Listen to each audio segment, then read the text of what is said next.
Ang ituturo ko sa inyo ngayon kung paano mag-join kay Ascendra International. So, una, syempre, i-type natin sa URL natin yung website ni Ascendra International. Okay, so ito yung website niya. I-type nyo lang yan sa URL and then click enter or okay. Then, dadalhin tayo niyan dito sa kanyang website. So, sa website ni Ascendra, i-click lang natin yung join now.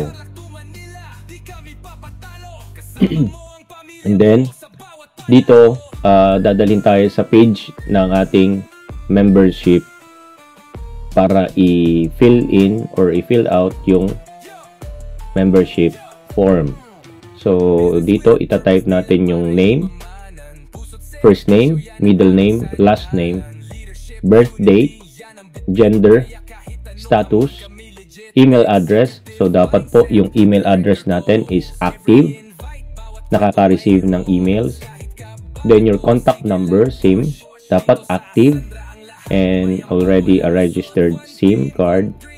Then, your address. So, lahat po ng may asterisk na kulay red, it should be i-type natin dyan. And then, of course, ang pinaka-importante is your sponsor's information. So, itatanong ninyo sa sponsor ninyo yung kanyang sponsor ID. So, para dito ay mailagay at mai-connect kayo sa kanya kung sino yung inyong sponsor. Okay? So, like this. And then once okay na siya, so once na fill out na natin lahat ng mga blanks, okay? So, yung mga may asterisk, ang pinaka-importante, then click next.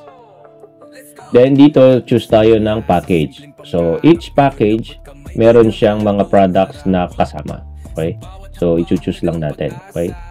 So, for example, associate, builders, consultant, directors, and executives. So, dyan makikita ninyo. So, may mga naka-indicate kung ano yung mga items na kasama ng package natin. So, for example, this one, okay, associate. So, choose package.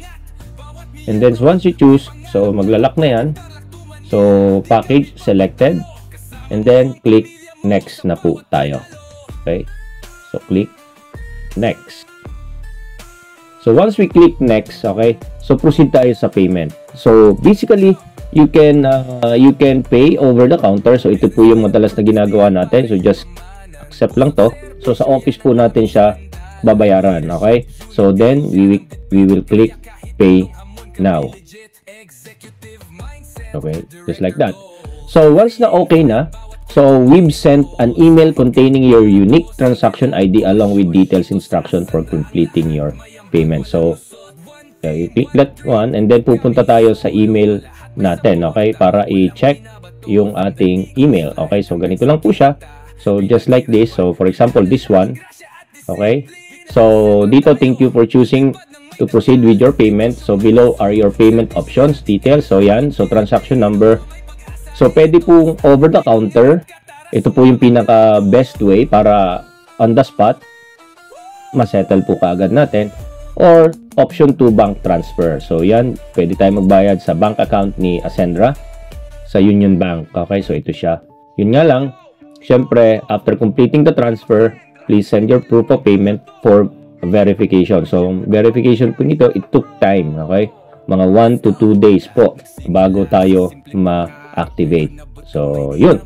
So, I hope you learn from this video. Again, Kuya Rich Alex, God bless and bye-bye. Pinili naming lumipad kasama ang